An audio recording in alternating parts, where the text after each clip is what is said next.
मंगल होए हवनिया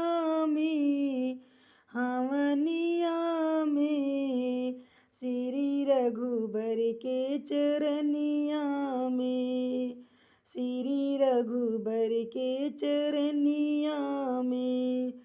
पहली हवनिया अयोध्या में होली, पहली हवनिया अयोध्या में होली। राजा दशरथ के जमीनिया में, जमीनिया में श्री रघुबर के चरनिया में, श्री रघुबर के चरनिया में। मंगल होए हवनिया में, हवनिया में श्री रघुबर के चरनिया में, श्री रघुबर के चरनिया में।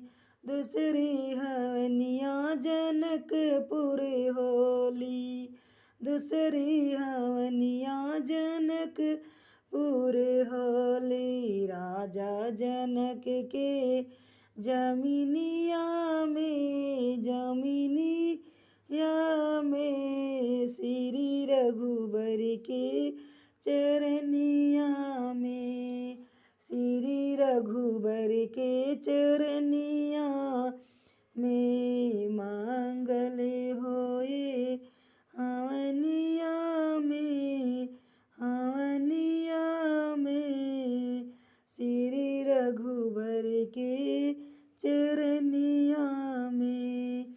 तीसरी हवनिया लंका में होली, तीसरी हवनिया लंका में होली।